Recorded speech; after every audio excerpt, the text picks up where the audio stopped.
Hey, thank you so much. I'm glad you're watching, listening, connecting today. Super stoked for you to subscribe. Got great content, encouraging things, thought provoking, as well as really fun interviews with people that you wouldn't expect always to see. And hello, great jokes. You're like, not so much. So let's get it over with. What did the tie say to the hat? The tie said, you go on ahead and I'll hang around. Go on ahead. Get it? The hat? Okay. So let's keep going with our series, What Do You Need? We're looking at Saul, the first king of Israel. We read about him in 1 Samuel. He had a lot of needs in his life, and we're looking at him because his needs are similar to the needs that you and I have. And so one of the things I think that's always like quintessential, especially for our season, our time in life, this era in history, is we need time, right? Sometimes we feel like we're short on time. I remember praying in the past, hey God, I'd like a couple extra hours in a day just so I could finish everything up. Time is a big thing.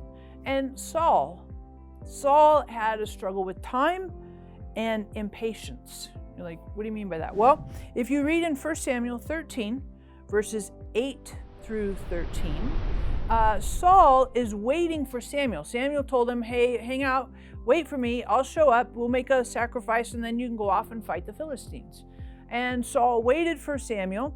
He waited the appropriate amount of time, and then some of the Philistines started to get anxious and seemed to have a bigger crowd, more soldiers compiling against Saul. And some of the Israelites began to kind of fall away, scatter a little bit because they were intimidated by the Philistines. Saul got anxious, impatient, nervous. He was running out of time. Samuel wasn't showing up. So Saul decided, I'll jump ahead and I'll do the sacrifice. We'll make sure we honor God, and then we'll get on with the battle so I don't lose all my soldiers and I don't get overwhelmed by the enemy. So Saul made the sacrifice, and right when he finished, Samuel showed up. And Samuel was like, why did you do that? Why didn't you wait? And Saul told him, I got anxious, blah, blah, blah. But he needed more time. He needed patience, right? He needed to attend to what God had said to him through Samuel and give time for what Samuel had said and not jump the gun. Sometimes we struggle with time. We think, I don't have enough time. I wish I had more time, or I didn't use my time wisely.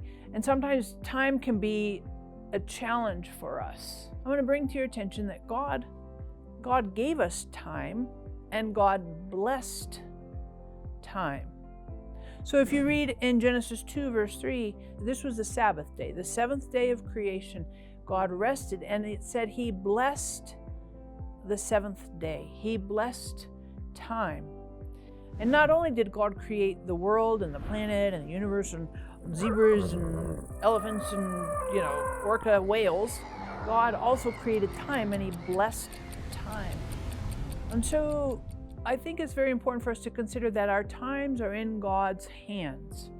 And even though we might think, I need time, I need more time, and I struggle with it, let's recognize that time is a gift that God has given us. And there's a reason and a purpose, and it's very, very helpful for us. It's very wise. It's designed into creation, into our existence, that we have time, and it is a gift.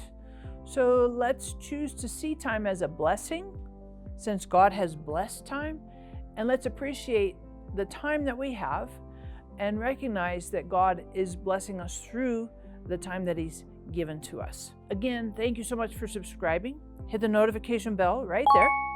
And here's a question for you to answer here at the end. Where in your life do you seem to have a shortage of time? That's a good question. So answer that in the comments. Love your feedback, love all the likes, and especially love all the shares. Thanks so much.